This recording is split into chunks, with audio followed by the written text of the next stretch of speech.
everyone, and welcome. And thanks so much for joining us today for Seeing the Signals, Multimodal Intelligence for Life Sciences on AWS. I'm Bonnie, and I'll be your host and moderator for today's session. We're excited to have experts joining us from Reveal HealthTech, Vespa AI, and AWS to explore how life sciences organizations can unlock insight across the full spectrum of their data, from structured clinical data and patient narratives to medical imaging and commercial intelligence. Now, before we get started, just a few housekeeping notes. We'll be recording today's session and we'll send the replay within 48 hours after the session ends. Please feel free to submit questions in the chat or Q&A panel throughout the webinar, and we'll reserve some time at the end for discussion and key takeaways. So let's go ahead and jump in. And I'd love to start by having each of our panelists quickly introduce themselves. So Gloria, if you wouldn't mind, let's start with you.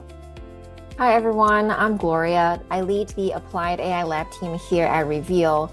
Reveal HealthTech is a service company. We build software solutions for life science and healthcare clients, anywhere from traditional softwares to software that incorporates generative AI, traditional AI. And my team specifically at Applied AI Lab, we get to explore and experiment with the latest advancement in generative AI space and build quite a lot of applications from Agentic AI Foundation to RAG to now BioCanvas. And so I'm very excited to talk to you all more about BioCanvas during this webinar. Awesome, thank you for joining. Ramesh, why don't you go ahead and go next? Sure, my name is Ramesh. I lead the AI and machine learning team here at Reveal, where I help our teams work with our clients in healthcare and life sciences to solve key problems using AI and machine learning to better understand their data. This includes everything from helping them chat and understand their data to building full-on agentic AI systems. And I've been working at this intersection of AI and machine learning in healthcare for almost 2 decades now, starting with the PhD in machine learning applied to medical imaging, working at a product company, and working in this area for 5 or 6 years now. Exciting. It's a great space to be in. Ariella, how about you next? Hi, my name is Ariella Sasan. I am a specialist in data and AI at AWS. I am a computational biologist by training. I grew up working in genomics and HPC. I've expanded into R&D data and AI ML. We're working across healthcare and life sciences to help customers kind of integrate their data and work at scale to get the questions and help the science move forward.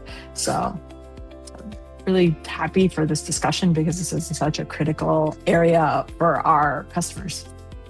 Yeah, it really is. And Harini, let's close off with your introduction. I'm Harini with Vespa. I actually lead the industry go-to-market for Vespa AI, focusing on healthcare and life sciences. And for me, we'll talk more about what Vespa AI and how it fits into the conversation. But being in the bleeding edge of AI and tech, I love to tell the story of how life sciences can drive innovation and lead the game. Especially now you see all these announcements coming from the leading AI players on investing in healthcare life sciences models. You can already see where the industry is heading towards. My background has also been working with AI and life sciences, or tech and life sciences in general. Previously started off as a bioinformatician, moved on to do real world evidence. And then last 2 years been with tech companies, so also with AWS and then with Snowflake, being able to tell the story. So love to be here, talk about how we can take inspiration from Vespa's leading customers at the edge of technology like e-commerce and retail, and how those patterns apply to what we are doing in the industry space, like precision medicine, like clinical, like commercial as well. Amazing. Yeah, so we've got a lot of experience on this call today. So looking forward to a great discussion, and later we'll have a demo of how we're able to solve this multimodal intelligence problem in action. Let's go ahead and start by talking about the bigger industry challenge. So Harini, life sciences organizations often say that they have more data than ever, yet actionable insights are still difficult to uncover. So from your perspective and working closely with many organizations, why is this such a persistent challenge? Is this fundamentally a tooling problem, data problem? Is it something deeper? So Thanks, Bonnie, for that question. So it's twofold, and I'd like to tell the story with probably a slide as well to see where, in my last two companies, a lot of the conversations has stayed within life sciences around being able to solve the unstructured or the AI problem in adapting it for accelerating time to value. And when you say time to value, it's a lot of different things depending on which part of the business you are. For clinical, it could be getting more the trials done faster, more efficiently, whereas in commercial, it could be doing brand launches faster and cheaper, right? So we looked at productivity improvements. And the word RAG was very often used and overused in a lot of context. But where the people have struggled today is, especially within an industry like life sciences, where 60% of the data is unstructured, people are not able to scale besides the basic chatbot that were talk to my data, which is probably structured and in some cases text chunks. They're not unable to handle very well complex PDF, or if there are graphs or charts, even the PDF or a PowerPoint or a poster is unable to scale that well. You build a chatbot, it works on 60% of the generic questions. The minute you go to a business and they ask very specific questions on enrollment rates or on adverse events for a specific drug product, it doesn't give you the most relevant answer. So there is an aspect of loss of precision. And last is everybody is now building an agent. Some of these agents are doing very complex reasoning tasks, which means you take the output of one agent, send the answers downstream, they think, and then do some processing and send it downstream, etc. So when you chain these agents, your retrieval on your first agent is going to affect a lot of the answering downstream. So the longer the agents are thinking, the more accurate you have to have the retrieval as well. Finally, as an enterprise, everybody is trying to optimize a triangle on the line, which is the cost, performance, and quality. You want to be able to solve for all of it, which is being able to handle multimodal data. I'm not even talking about proteins and images, which you can actually embed as a vector as well. But even complex PDFs at scale, billions of rows, how do I do it find the right answer for the business in a cost optimal manner within compliance in a regulated industry requires? That's where the challenge is. And a lot of the conversations, even last week, as we aired this at the AWS Summit, was around how do I get the ROI from the AI investments that have happened? How do I do it cheaper, faster, better? So that's where the challenges are pivoted towards. And I like to call this as a RAG as a search problem. And this is where some of the later conversations today and the demo you will see will approach it. Like, don't just think of retrieval as a chatbot, as a RAG. Think of it as how companies like Perplexity solve for search. How do they look at billions of indexes on the web and be able to do that faster, better, cheaper? And that's the same principle we need to adapt. And it is more than just throwing something into a vector database and getting an answer. It's more than doing text to SQL. It's about interpreting the question, applying the filters, ranking the results in a way that you think is right, having benchmarks to rank it, and then reproducing the answer back to the user. I mean, it's a long and winded answer, but that's where the industry needs to head. And that's the challenge that they're grappling with, is how do you do it in a way that satisfies all these different complex constraints that the life sciences deal with. Yeah, that's a great point. And, it seems like traditional search systems have been developed to work with the structured content, but as you said in the slide, 60% of life sciences data is unstructured. So how do we get the insights from PDFs, images, things like that? That's the gap that we have right now. So I think, maybe taking a step back and talking about multimodal data. I'm not sure if that's a term that everyone's familiar with. So when we're talking about multimodal, we're talking about mixing not just text, but images, text and images, even videos, any sort of mode that this data can come in. And I'd love to bring in the AWS perspective here. So Ariella, we're hearing this phrase multimodal intelligence more and more, but for those who may not work in these AI systems every day, what does this multimodal retrieval actually mean in practice? And are you seeing this shift as well in what you're seeing in life sciences organizations globally? So we're definitely seeing this. Multimodal is one of the most popular things we talk about with our customers. It's not just about video and images. Think about the science. When we do the science, we're using many, many different types of instrumentation to try to understand the biology around what's going on in a human being. And especially in complex disease, time can be a factor. Different modes can be a factor. You're trying to understand holistically. So it's how do you bring all of these pieces of data in ways that the scientists can really understand and impact the patient. So it's pathology at different time points. It might be genetics, transcriptomics, proteomics, understanding the cell biology, whether it's cancer or rare disease.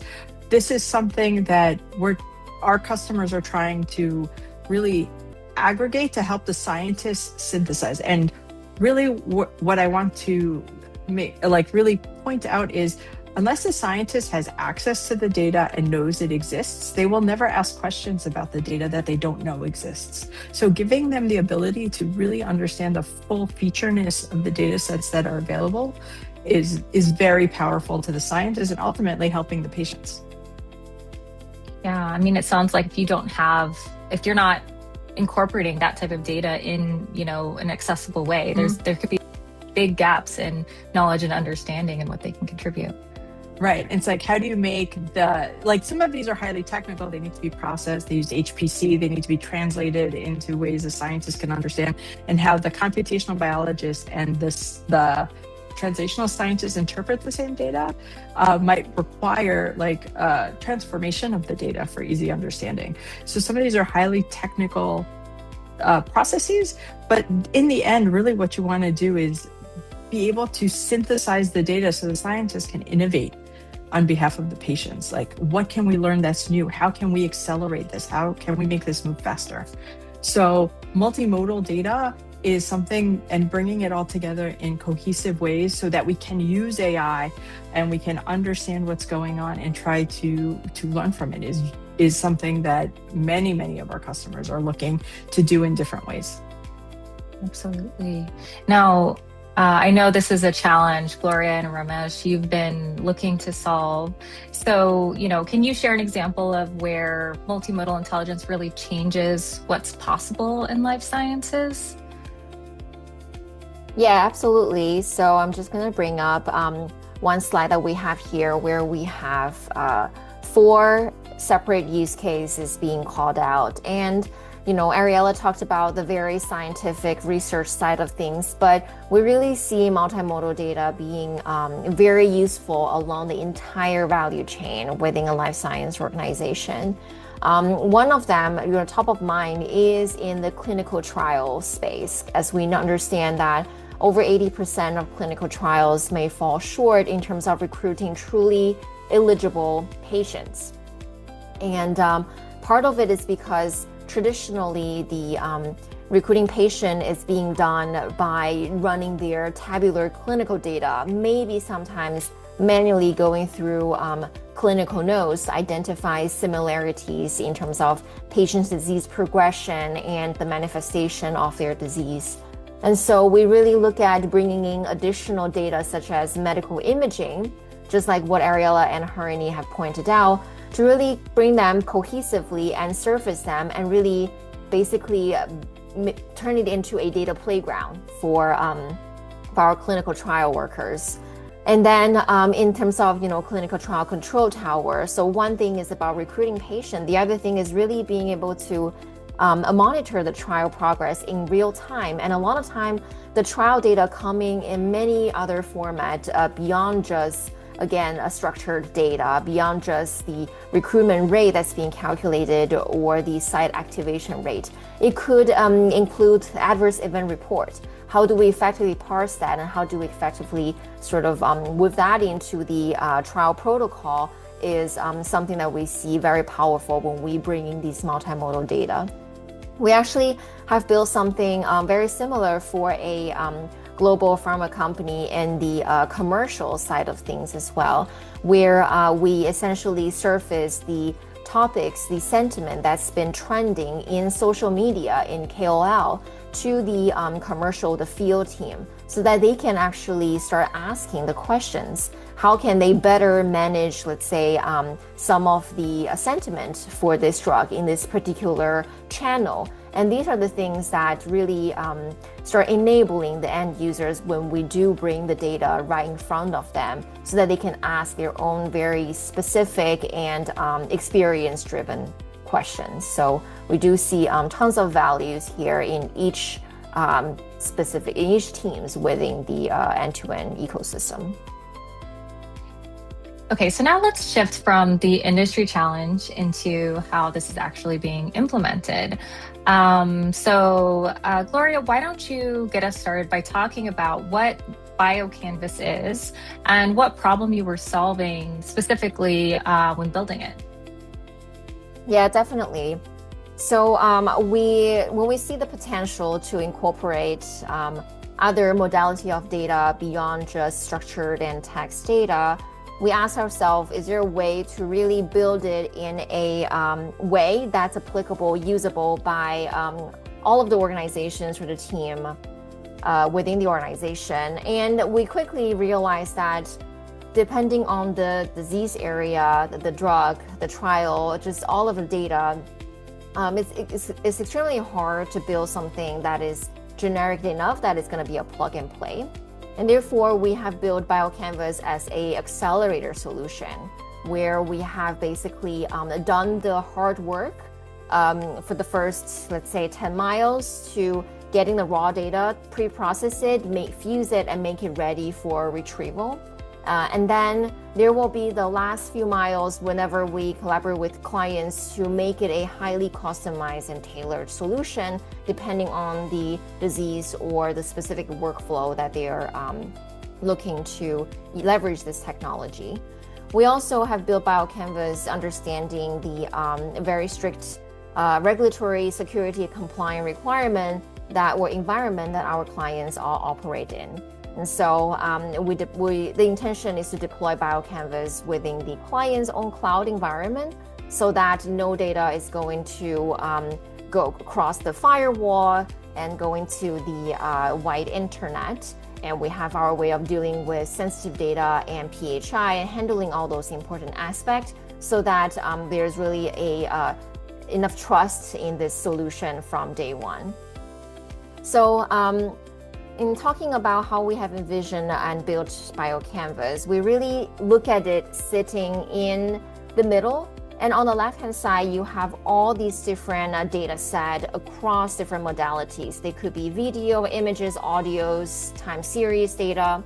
And then having BioCanvas sitting in the middle to do all of the heavy lifting of pre-processing, fusing, harmonizing, so that they can all be combined in meaningful way to speak to the users on the right-hand side, included in these use cases, from medical scientific engagement, interpreting the trial results and understanding how that could play out in real-world scenario, to recruiting patients with highly specific patient queries, and then to commercial drug launch or competitive intelligence analysis.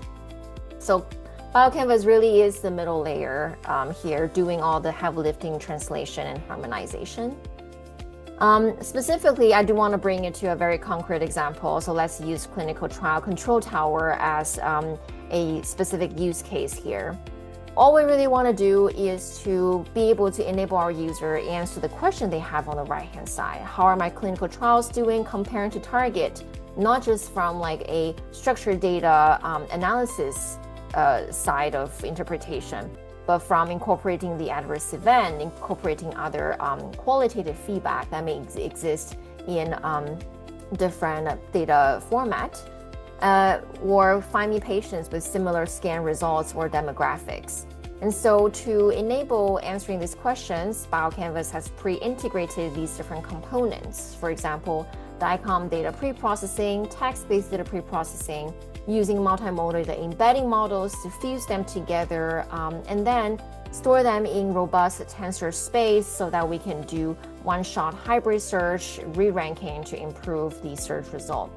All of this are really sitting on top of the customer data. We know that life science organizations have very large amount of data across the lab results, imaging reports, CT scans, clinical notes, and treatment details. So we really want BioCanvas to sit in the middle and help translating the data to insights. So Ramesh, I'm going to pass it over to you to talk more about how things actually work under the hood. Yeah, so under the hood, right, when we think about multimodal data, we think about, well, yes, there's text, of course, which is sort of what everybody's talking about these days. But now when we have images, then we also have different kinds of images, right? You can imagine that the way we ingest and pre-process and search over a two-dimensional X-ray might be different from how we search over a three-dimensional MRI or CT scan, or even over a pathology image, or even over next-generation sequencing or omics data. And so every modality of data that we bring in sort of has to be brought in, processed, fused, harmonized with the other data sources, embedded in its own distinct way, right? And so when a user searches for, give me patients between this age and that age, with comparable neuroimaging to this sample image, then we have to understand, okay, let's take this 25 and 45. Well, that part is really, we're searching over the structured information. We have the patient's age, but we want comparable neuroimaging. Well, we have to search over the image.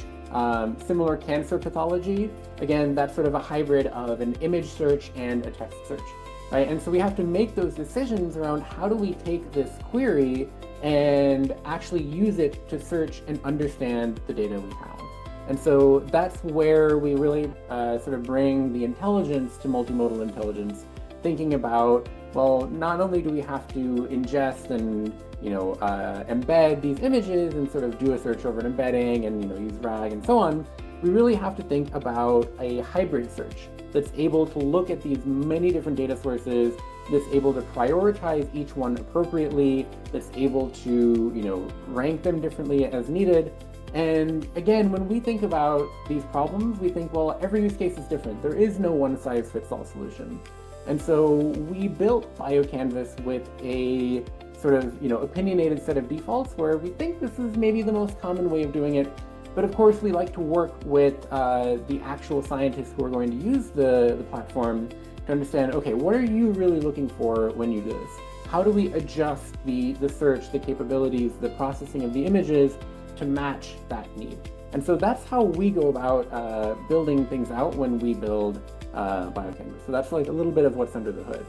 And of course, the center of that, in order to do this in a robust way, we need a tensor store, a search platform that can really handle that sort of thing. And so maybe I'll hand it off to Harini to talk a little bit about Vespa, which is how we power all of this.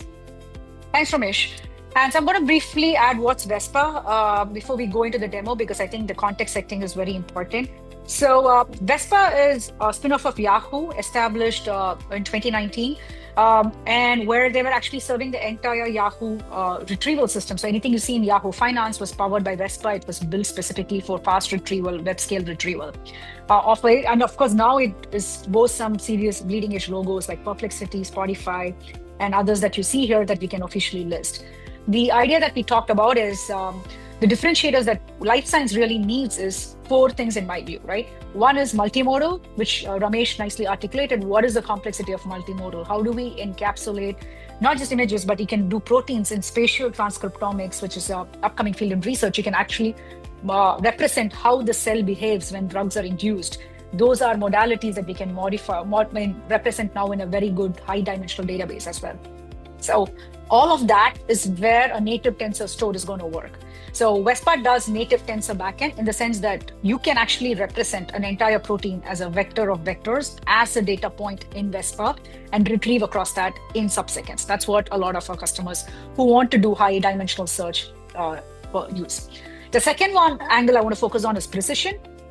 Very relevant if you do e-commerce. If you want to go to shopping and you're buying a shoe, you want to be very relevant or personalized in what kind of shoe you're searching for. When you describe something as a red shoe, you don't like an e-commerce platform or a shopping platform that comes and gives you a black shoe, for example, right? How do you personalize that engagement? It's extremely important in those cases.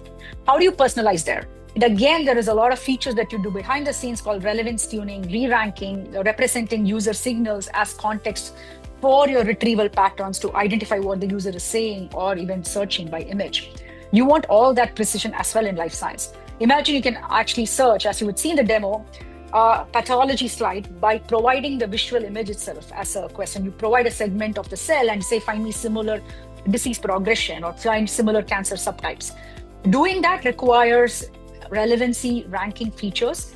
Doing that by joining across another modality like unstructured text requires the same amount of ranking tweaking that the e-commerce companies apply. The next three levers I want to pivot on are cost and compliance. You want to be able to do this in your enterprise because a lot of these search you do, whether it's text, whether it's in a hospital or in a life science industry, it's regulated, it's your IP. So you want to fit that into your tech stack. And it should run across any of the cloud vendors or hyperscalers. So Vespa works with all three hyperscalers and it is installed within your VPC. So the data remains there and you do the analysis there. And the last one is cost. You cannot do this with infinite scale. Your 3D images are extremely space intensive. They occupy S3, a lot of tons of storage in S3. Modeling that as a tensor would reduce the image, but when you do the search and you do compute, you want to make sure that you do it in a way that it's optimized for retrieval as well. You don't want to take each image one by one and then do the joining with text afterwards. That's going to eat up compute and memory. So Vespa is geared for being able to do the retrieval and ranking on the fly dynamically within the platform. And that's where you also save on some of the computational cost as well as storage. So the four levers that makes Vespa relevant for these kind of use cases are modality, precision, working with enterprise scale at an optimized cost. And they hit the levers that most enterprises are now tackling as they look at ROI. Great. So with this collaboration between Vespa and Reveal HealthTech, you're able to create this BioCanvas solution. So now that we've talked about the architecture and intelligence layer behind it, let's go ahead and walk through the demo and see how it works in practice. Yes, so we built BioCanvas anchoring onto specific use case. The first one is a clinical trial control tower and cohort builder. We start off the user journey with this map that actually shows how the trial is performing across different sites across the nation, with the important stats and KPIs tracked on the right-hand side to give user a high-level overview of how things are going.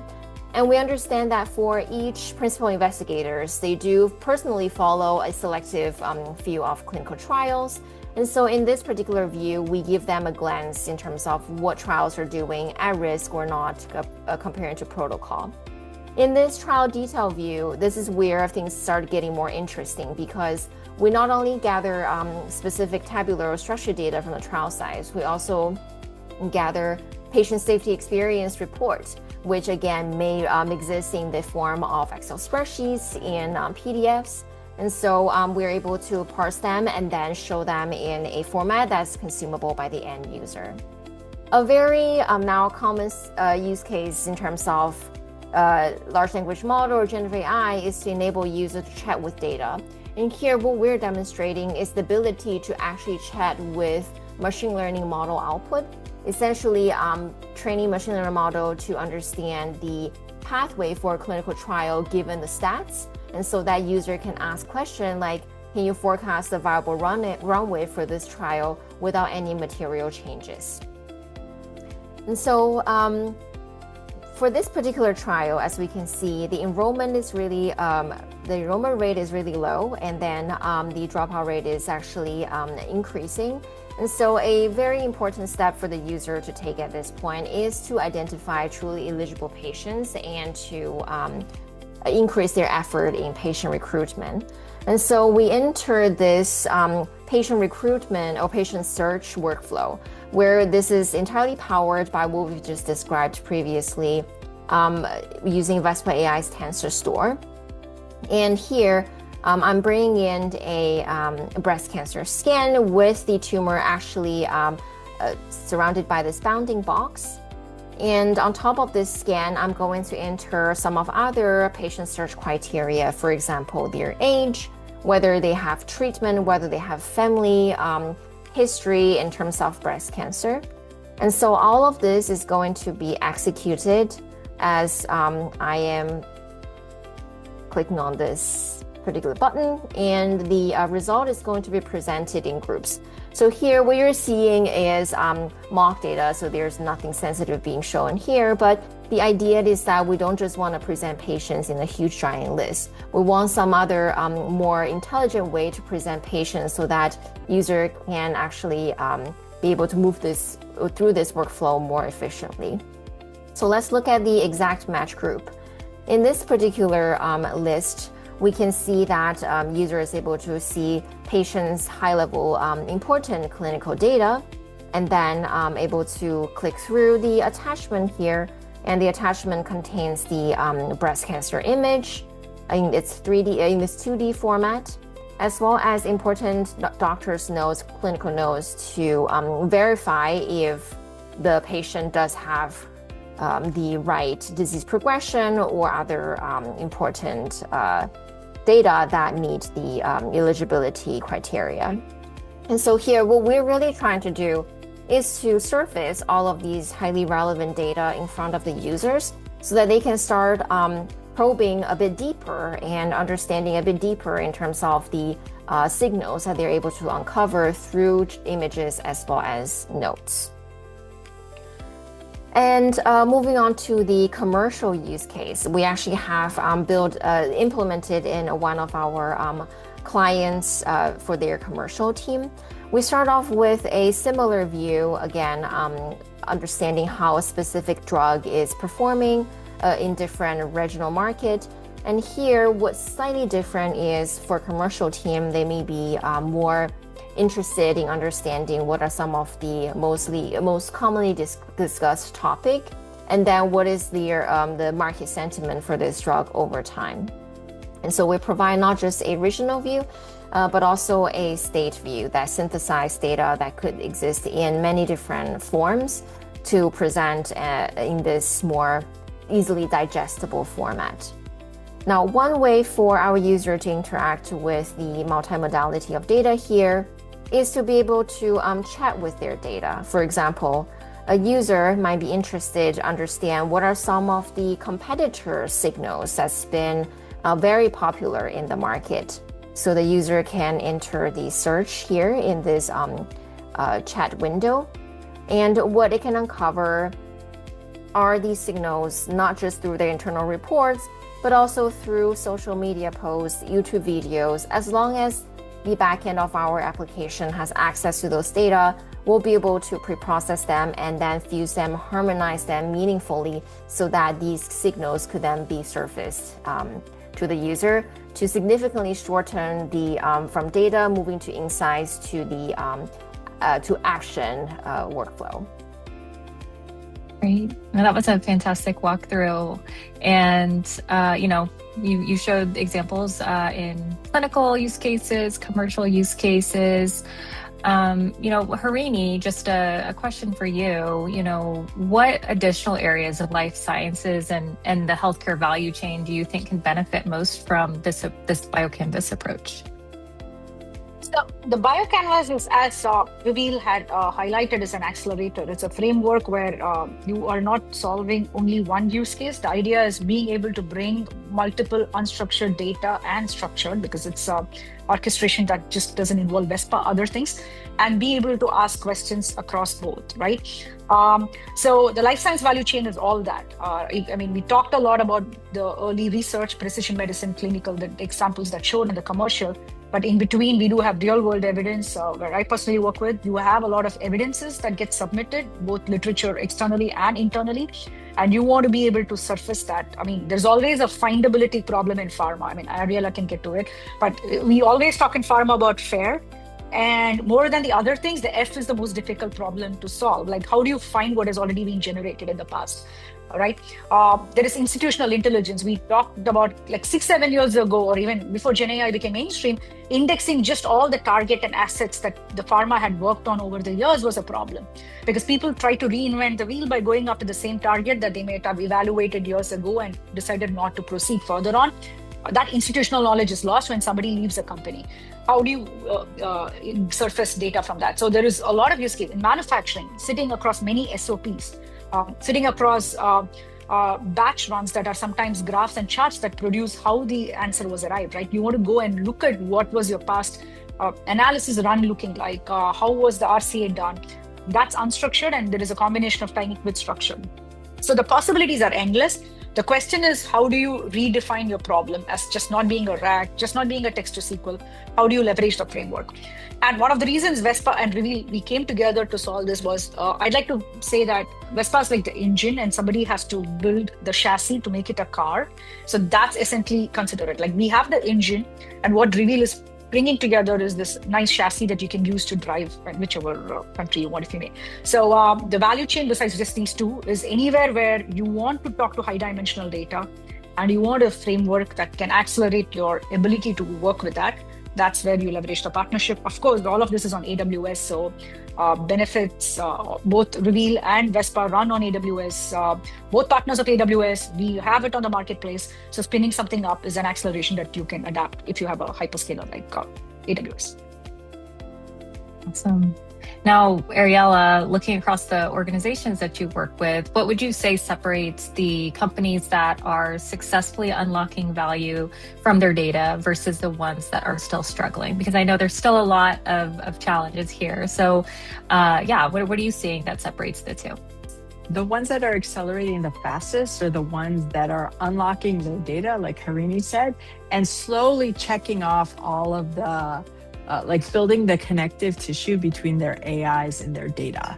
So this is not something you can do all at once. It's not just like you can't bring in all your modalities at once into one platform and it just automatically fixes everything. You need to start like really planning and figuring out what are the key pieces and prioritize them, and then just start knocking them down. Eventually you'll get through all of them, and all of a sudden you have a platform that allows you to do things. There are ways to work with partners such as Reveal and Vespa in order to accelerate that and take on some of that burden and let you move towards your goal faster. But the key is to slowly pull apart all of these different challenges in order to make it. Like, one of the hardest things in healthcare and in life sciences is really the findability. We have some companies have hundreds of like 100 years of unstructured data available, or even like documents. You're not necessarily going to ingest all of that, but if you can start ingesting even 15 to 20 years back of data, you can already make meaningful decision points based on stuff you've already known has been studied. So the key is start to bring in your data, start to bring in and create the right layers and tags in order to find and ask relevant questions of your historic data, because no one has everything in their head, right? There's turnover, there's institutional knowledge, and there's changes as processes change over time as well. So the key is to have that catalog to make it findable. If it's findable, then you can make it accessible and easy mechanisms to do that, interoperable and reusable. So all of a sudden your scientists can do what the scientists love doing, which is innovating on behalf of their patients and asking the right questions. But they need at minimum to be able to find and know what data is available for them to ask questions on. So for organizations interested in building multimodal intelligence capabilities, what is the first step they should take? And Gloria, how can they begin effectively leveraging a platform like BioCanvas from day one? Yeah, I really want to just replay the gist that Ariella has mentioned, what she just spoke about, which is you got to start from somewhere. For a lot of the client organizations that I've spoken to, when they saw BioCanvas, their first reaction is, but my data is not ready. Sure, the data is not ready at the organizational level, but the data accessibility and readiness differs across different teams. So I think there is an organizational exercise that needs to be done to really understand which team is at a better position to already start doing something that's like 3 modalities of data, fusing them together, versus some of the team where we got to start with just 2 modality of data, structured plus text-based or structured plus PDF.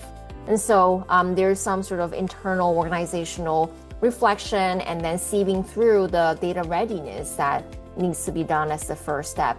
And then the second step is to really, I think a lot of times when we implement some software within our client organization, there's not enough awareness of change. So there's not enough sort of change management being prepared, because we all default to our old way of doing things. And so when we adapt or adopt technology as advanced as generative AI, the operating model is going to have to change. So I think teams and organizations need to be prepared for that at first mentally, then to discuss, now we have this tool, it's going to have this tool built for us in the next 6 months.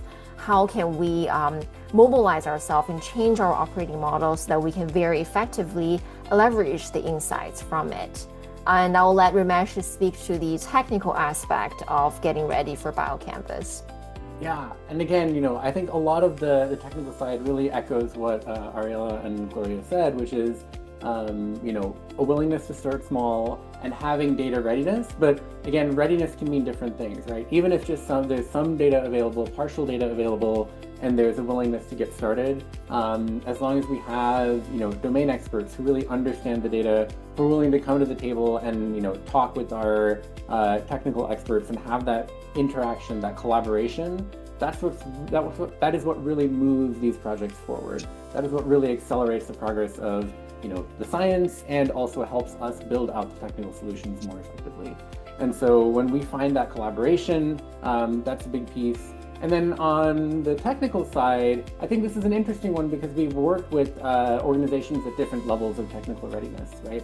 There are some organizations that are already, well into their journey with, building out a full technical infrastructure on a hyperscaler like AWS. And there are other organizations that, well, maybe they have an AWS account, but they don't necessarily, have as much in-depth infrastructure. And we're really able to work with organizations at varying levels. Sometimes it might affect the speed at which we can get things started, get things off the ground. But we really enjoy working with organizations at varying stages in their journey, as long as there's that readiness to, let's try new things, let's innovate, let's, move things forward using, the new technology.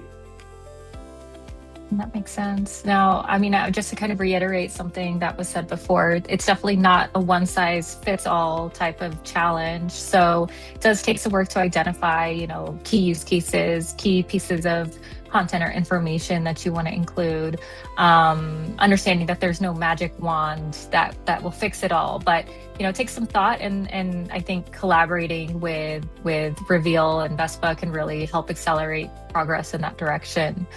I'd love to end on a forward-looking note, and this question is for all of you. But what part of this space, as we look ahead, excites each of you the most right now? So I'll take that first. I think for me, it's just amazing to see the amount of announcements that have come out for just life sciences in the last few weeks. AWS announced biodiscovery. OpenAI announced Rosalind. Claude is doubling down on healthcare big time. I see the Claude for healthcare. I'm sure there's going to be something in life science, I guess, or Anthropic rather. So, and one of the first Gen AI Nobel Prize winners was also in life science AI for AlphaFold. So personally, I think it's a very exciting time to be in healthcare life sciences, because the amount of promise and innovation or transformation you get, besides productivity improvements. Everybody's writing blogs or creating content, but it's beyond that in our industry, where you can do more stuff and more life-changing stuff, more time to market acceleration. Like you can half the drug discovery time, like from 15 years to probably 5 years, if I hear it right. So for me, to be part of that is exciting. And the question is, how do we make that possible? How do we, enterprises, how do we adapt bleeding edge tech, that like what we are discussing about for the last hour? How do we bring that into mainstream and use that for accelerating the time to value in other cases, as well as also something I want to push and be part of? And that it is always not about creating a great model or fine-tuning a model. It's about just rethinking how you frame a business problem differently and taking advantage of ecosystems like this. Like we have three members here. We have a hyperscaler, we have an ISV product, and we have services that are coming together to solve a problem without having to fine-tune a model. So how do we bring these things together to an industry to solve? I think we are in an exciting, and that's the every day I think, and we have a new problem to solve and we can solve it. So for me, that's the best time to, the future seems bright for me from that perspective. Yeah, Ariella, you want to jump in? Yeah, so I have to agree with everything Harini said. I think we're entering an era where it's really, where the tech isn't what's slowing us down, it's what we can think about it, right? With all the coding assistants and the AI, how can we help push an industry forward faster? Right? There's so much unmet need among patient populations. There's so much we can do if we can stratify our patients and really find the right drug. Like we're moving towards personalized medicine, and I think we're looking towards getting there faster. So all the tech can support this. We're getting to points where we can scale. How do we push the whole industry so we help the patients faster, move it down the value chain, higher rates of moving a drug to market? So I'm super excited by everything that's moving so fast, like Reveal, and like all the data work that's going on, all the foundation models. I think the investment in healthcare and life science by not only pharma companies and healthcare companies, by the LLM companies, the foundation models. I think this it's an unprecedented time where we're all kind of converging in this space. So it's very exciting to see. Every day there's something new to read about and something to learn about. So it's super exciting in that space, in that way. Absolutely. Ramesh, do you have anything to add here? Yeah, I mean, I think from my perspective, and obviously this might not be that surprising as the sort of technical expert is, I think that for me what's most exciting is just seeing the way that the technology here is really being used to accelerate the progress of science, right? The fact that we can really see in really tangible ways, Harini mentioned AlphaFold. There are ways in which we are seeing the technology being deployed, improving so fast in so many different ways. Like obviously, all of us see the improvement we have in large language models, but even in visual models and vision language models and these hybrid models, we are seeing a rapid explosion of progress there too. That I think we are just beginning to see the ways that these kinds of models and technologies can be deployed to accelerate progress. Awesome. Gloria, why don't you close us out? We all kind of talk at, the hyperscale, like big organization level, but I think that what I'm really excited about is at the individual level where, I've always heard of stories from our chief medical officers where we have patients who are suffering from rare diseases and their families have year over year trying to find them the right specialist, the right treatment. But there seems to always be these barriers of information because they could exist again in different format, in different system. And then there's also on the physician side, on the life science organization side, they're also sitting with a lot of these data that they have to sieve through in order to answer very specific clinical questions for any specific patients. And so really at the personal level, I'm really looking forward to see the advancement of technology being applied in every single area within our client organization so that these patients don't have to spend years, go through different physician specialists, go through different CT scan in order to really find the answer of what they are suffering from and whether there's any existing treatment or whether there's any treatment in the pipeline to treat their specific type of illness. And I'm excited for that kind of future to come true very soon. Yeah, that is exciting. I mean, this has been such an incredibly insightful discussion. I know I learned a lot from you all. So I do want to go ahead and leave some room for questions. So if you haven't asked a question yet, feel free to drop that in the chat or Q&A. And if you'd like to learn more, see the demo again, or connect with the teams from Reveal, Vespa, or AWS, we'll be sharing a dedicated resource page with additional information after the session. So let's go ahead and move on to questions. All right, so we'll get everybody back on to answer some questions. And again, if you haven't entered a question, you can still do so at the bottom of your screen. There's a little Q&A button there. So let's start with the first question. And this one is, what would the challenges be in using other vector databases that are cloud native? And why should you use, or why would you use a fusion model? Yeah, I can take this one. So one of the things that, so a lot of the capabilities that we see with BioCanvas, I think one could, in theory, do with another, vector database at the end of the day, with vectors and search. But I think the reason that we chose Vespa and some of the things we like about it are, one, that it sort of natively supports hybrid search, the ability to do all these different kinds of search over text, over structured data, over multiple modalities natively. The ability that it supports like different phases of search natively, so we can have an earlier phase that narrows things down, later phase that is more expensive. These are kind of some of the big features, and then the other main one is scalability. Vespa is built to scale to pretty high volumes of data, and a lot of times especially with life sciences data, we see high volumes of data, relatively large data sets, and the ability to just, essentially just press a button and scale is really valuable to us because, we often don't want to spend a lot of time doing the back-end ops for our clients. We want to focus on helping enable them to do the science. Okay. The next question, how do you solve this for commercial, especially when you brought up video embeddings? So I think when we look at the commercial and more clinical driven use case, one of the things is just that in the commercial space, there is a broader range of modality or just the format that these data exist in. We mentioned videos, which is a combination of pictures, pixels, and audio file. And there's pure audio file, and these data could also exist in a raw CSV file or PDFs, PowerPoints, and so on. And so that means being able to process this data in this different format become more important for the commercial use case. And another angle I want to take a look at it is precision versus recall.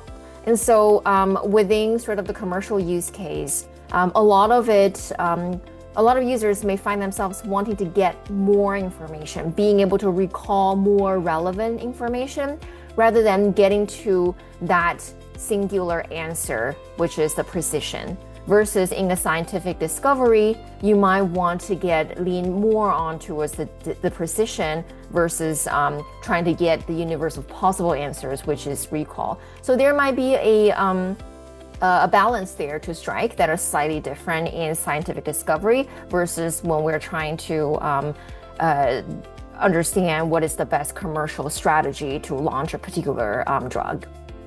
It makes a lot of sense. And I think that kind of goes back to what you were saying earlier about it's not one size fits all, just really depends on what you're trying to do with it. Okay, we have one more question. So this one is more about Vespa, so maybe Harini, this one you can take, but elaborate how personalization makes sense for life sciences, and do you have any examples? Yeah, I'll take that. So it's a very popular concept when you build e-commerce, obviously, right? And Vespa does deal with a lot of the leading e-commerce vendors where they pick that for the aspect of personalization. So when you think of in life sciences, it's not that different because you do have different stakeholders internally within the company who are using AI right now unanimously for asking questions and finding insights, either from structured or unstructured. And since the dream of this conversation today has been about multimodal and unstructured data, the kind of response you would give, let's say, for example, the commercial example that Gloria talked about, the person that's looking for information, a brand manager of a specific drug product, the kind of information he might be looking for the same prompt will be very different from, say, someone in the medical science licensing. You're kind of searching the same corpus, but the information intent is different because the brand manager is probably looking to see what is the next strategy he might want to have, or a field sales who's looking for the information is looking to have content that they can talk to a specific HCP about. The medical science license or somebody in the medical team might be looking for information that they might want to present at a conference or write a scientific paper on. So the personalization aspect then goes on to the kind of role, which is, or the questions they have asked in the past, that becomes an additional context you will store while responding to a question. So traditional RAG, it's been very simple. You ask a question, you translate the question into an embedding, and then you find the answer in your vector database or your text to SQL, send it back. You don't really classify as to whether there is any other intent behind the question, right? You don't figure out whether the person who asked the question has a specific context that wasn't explicitly mentioned in the question. So we end up asking the users to do a lot of prompt rewriting just to avoid work around the fact. With personalization, that prompt rewriting can be avoided. You actually personalize the user itself as a signal, his department, the kind of interactions he has had in the past. They become additional context you use to guide your answer and make the retrieval more accurate. Those are some of the hooks and levers that we can do with Vespa, which is one of the reasons that I say that we should take inspiration from other industries and bleeding edge tech to imbibe what we can do to make it better in life sciences as well.